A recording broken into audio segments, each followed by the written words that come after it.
quickest way for your 501c3 tax-exempt organization that you worked so hard to get approved for, did all that paperwork, watched all these videos, you got approved, the IRS revoked you.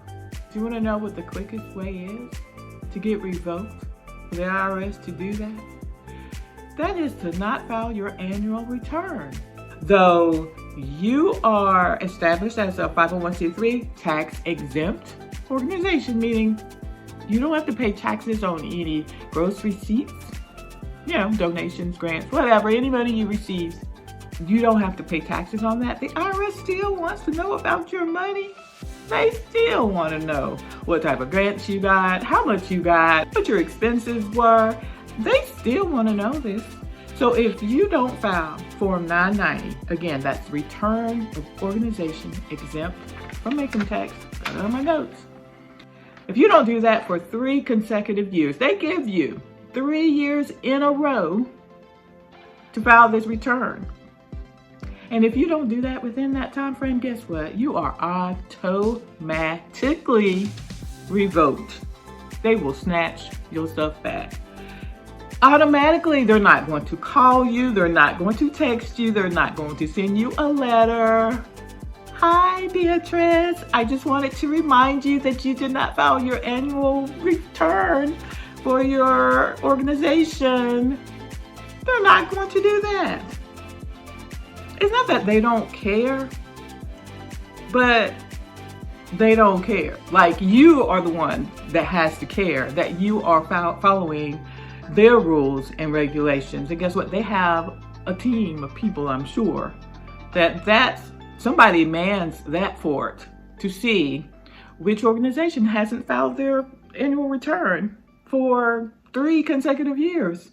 Probably just zaps out on the system. I don't know, in a report. I have no idea. All I know is one thing for sure.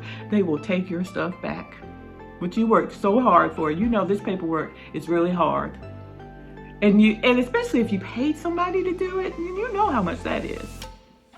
So, and then you don't file your annual return for 3 years in a row? But please file that Form 990. It could be the 990, which is the one that's extremely detailed, or it could be the 990 easy. It's really based on what your gross receipts are. They've got instructions for these things, so you can determine, how I feel about instructions.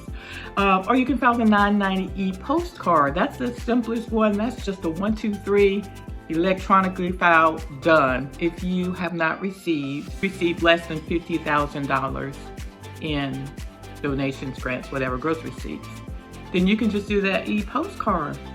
But do it, because again, you don't want them to take your stuff back. Now let me just clarify something as to when you know you need to start filing this. You may be thinking it's at the state. When I get my information back from the state, I am organized or incorporated at the state level as a nonprofit. That's the year that I need to, file my annual return. That could be very well true, but the IRS says it's when you apply for your employer identification number, when you apply for that on their system, that's the day, that's the year that you are technically formed.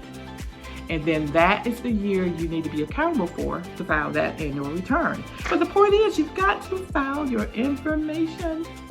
So don't get revoked.